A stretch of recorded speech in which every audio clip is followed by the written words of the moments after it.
Patreon और अन्य माध्यमों से नेशनल दस्तक का सहयोग करने वाले सभी दर्शकों का बहुत बहुत शुक्रिया। आपके सहयोग से ही बहुजन मीडिया को नई ऊंचाई मिल रही है और मनोबल और अधिक बढ़ रहा है। आशा है आगे भी आप हमें ऐसे ही सपोर्ट करते रहेंगे। धन्यवाद। अभी जब कोरोना के खौफ से प्रवासी मजदूर किसी न किसी तरह वापस घरों की ओर लौटने लगे तो दिखने लगा कि पलायन और विकास का असली चेहरा कैसा है। पलायन करने वाले ज्यादातर लोग दलित और पिछड़ी जातियों के हैं। चमकी बुखार से जान गंवाने वाले भी ज्यादातर इसी जाति समूह से आते हैं। कह सकते हैं कि कोई भी महामारी हो, सबसे अधिक प्रभाव इन्हीं विशेष जाति समूहों को झेलना पड़ता है। कई कहते हैं कि इनकी संख्या ज्यादा है इसलिए ऐसा है, लेकिन यह भी तो कहना चाहिए कि इनकी संख्या ज्यादा है तो इनका विकास भी ज्यादा होना चाहिए, इनकी भागीदारी भी अधिक होनी चाहिए। इनकी संख्या ज्यादा है पर ये सताए हुए लोग हैं। समाज का ढांचा ऐसा है कि वह कई बार हनक और दबंगई से चलता है, संख्या बल से नहीं। देश के कई राज्यों में कम संख्या वाली दबंग जातियों का ही राज है। चरपहिया गाड़ियों के पीछे ब्राह्मण, राजपूत, भूमियार, क्षत्रिय लिखा आपको खूब मिलेगा, परंतु धानोक, तेली, सूढ़ी, हलवाई, कानू, कहार लिखा नहीं मिलेगा। धोबी, नाई, मुसहर तो और भी नहीं। बात कोरोना और उससे उपजे पलायन की करे तो इससे पहले भी कई महामारियां होती रही हैं। भारत का हेल्थ सिस्टम इतना दुरुस्त नहीं है कि विदेशों की तरह यहाँ कोरोना फैले तो कुछ खास किया जा सके। जहाँ आजादी के 7 दशक बाद भी स्कूलों में ठीक से शिक्षक बहाल नहीं किए जा सके हैं, वहाँ डॉक्टर और नर्स आदि कैसे बहाल हो सकते हैं। जो बहाल हुए हैं वे आबादी के लिहाज से नाकाफी हैं। अस्पताल की स्थिति सामान्य दिनों में भी बदतर रहती है। महामारी के समय इसकी स्थिति का अंदाजा भी लगा पाना मुश्किल है। कई बार हाई कोर्ट और सुप्रीम कोर्ट ने इन सरकारी अस्पतालों पर तल्ख टिप्पणी की है। अतीत में भारत में महामारी की स्थिति कैसी रही है यह बात किसी से छुपी नहीं है। 1911 से 1990 के बीच प्लेग से करीब 1 करोड़ लोगों ने अपनी जान गंवाई थी। इससे पहले 1909 से 1910 में लगभग भारत के कई राज्य मलेरिया की चपेट में थे। भारत में हैजा, प्लेग, चेचक, मलेरिया, टाइफाइड, टीबी इत्यादि आते रहे हैं। भारतीय इतिहास में 1870 से 1910 के कालखंड को महामारी एवं अकाल का युग ही कहा जाता है। अकाल ने तो किया ही, महामारियों ने भी भारत में व्यापक जनसंहार किया। इतिहासकारों ने वर्णन किया है कि किस प्रकार 1880 के आसपास लोग गांव छोड़ छोड़कर भाग रहे थे।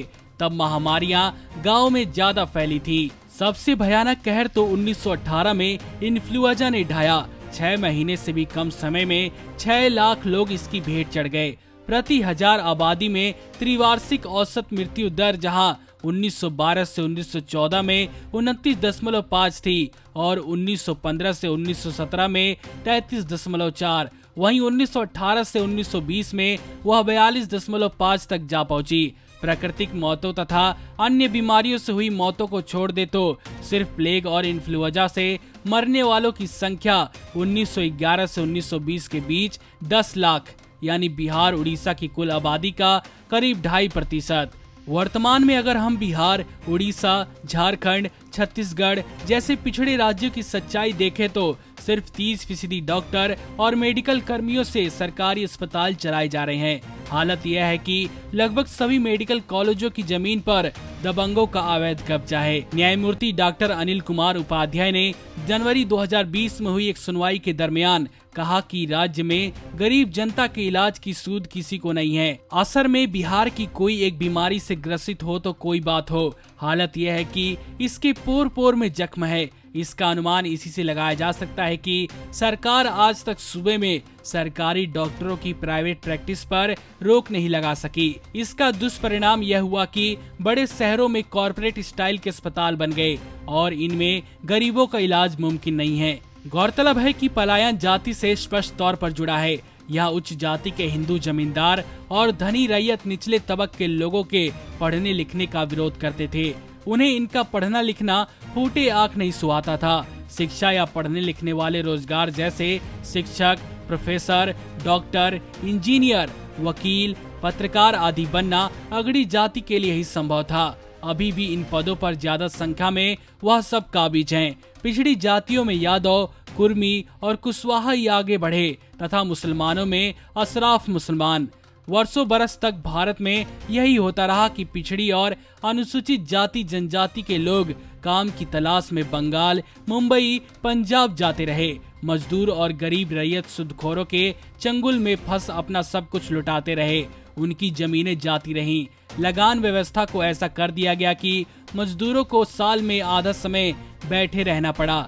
ऐसे में वे मजदूर प्रदेश निकल जाते और उनकी औरतें दूसरे घरों में दाई का काम करती। बार बार ऐसी घटनाएं भी सामने आती रहती हैं कि दलित महिलाओं को उत्पीड़न का शिकार होना पड़ता है। पति प्रदेश में काम पर निकल जाते हैं और वह महिलाएं गाँव में ईंट भट्टे पर या किसी के घर काम करती हैं। कई बार यह खबरें भी सामने आती है कि उनका दुष्कर्म किया जाता है। पुलिस भी कोई कार्रवाई नहीं करती। दरिंदगी का ऐसे कई दर्द प्रदेश जाने वाले मजदूरों का परिवार झेलता रहा है। इसलिए जो समाज वैज्ञानिक या अर्थशास्त्री पलायन को सकारात्मक तरीके से देखते और समझते हैं, वे स्वर्णवादी नजरिए से ऐसा करते हैं। आने वाले समय में कोरोना नामक विपदा के टल जाने के बाद भी इन गरीबों का दुख दूर नहीं होने वाला। लॉकडाउन के कारण उन्हें रोजगार नहीं मिल रहा है। नरेगा सरकार की प्राथमिकता में नहीं कि गरीबों को गांव में कुछ आय प्राप्त हो सके। बहरहाल राज्य और केंद्र सरकार को ऐसा करना चाहिए कि वह कोरोना के बाद ये पिछड़ी जाति के मजबूर पैसे की वजह से नए सूदखोरों की चंगुल में न फंसे। ऐसा हुआ तो फिर एक खास समाज सवर्णों का गुलाम बन जाएगा।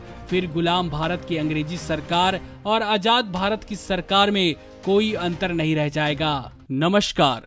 नेशनल दस्तक अपनी आर्थिक जरूरतों को पूरा करने के लिए अपनी ऑडियंस पर निर्भर है। बहुजन समाज से संबंधित मुद्दों को उठाने के कारण यूट्यूब की तरफ से नेशनल दस्तक की कई वीडियो पर एड्स नहीं दी जाती, जिसके कारण हमें आर्थिक समस्याओं का सामना करना पड़ रहा है। आपका एक छोटा सा कदम बहुजन मीडिया को बचा सकता है। आपके सहयोग और सहायता के कारण ही हमने अभी तक यह मुकाम हासिल किया है। नेशनल दस्तक को आप पैट्रियन के जरिए सपोर्ट कर सकते हैं। इसके साथ ही आप अन्य माध्यमों जैसे यूपीआई, गूगल पे, डेबिट कार्ड, वॉलेट, फोन पे आदि से भी हमारी मदद कर सकते हैं, जिसका लिंक वीडियो के नीचे डिस्क्रिप्शन में डाल दिया गया है। पैट्रियन पर आप हमें प्रतिमाह $2 यानी 140 रुपए प्रति माह से हमारे साथ जुड़ सकते हैं। दूसरे माध्यमों में राशि की कोई सीमा नहीं है। आपके सहयोग से ही बहुजन मीडिया को एक नई दिशा मिली है और इसे अभी एक नए मुकाम तक लेकर जाना बाकी है, जो आपके साथ के बिना संभव नहीं है। आपसे डायरेक्ट फंडिंग से हम आपके अधीन हो जाएंगे और एक स्वतंत्र मीडिया के तौर पर समाज की आवाज को बुलंद कर पाएंगे। धन्यवाद। नेशनल दस्तक को देखने वालों से अपील है कि वह नेशनल दस्तक के सपोर्टर फॉर्म को भरें ताकि हम सीधे आपसे जुड़ सके। नेशनल दस्तक की आपसे गुजारिश है कि अगर इसको बचाना चाहते हैं तो नेशनल दस्तक को सब्सक्राइब करने के लिए रेड कलर के सब्सक्राइब बटन को दबाएं, फिर बेल आइकन की घंटी दबाएं। नेशनल दस्तक को बचाने के लिए बहुत जरूरी है कि हर खबर को शेयर करें, लाइक करें, कमेंट जरूर करें।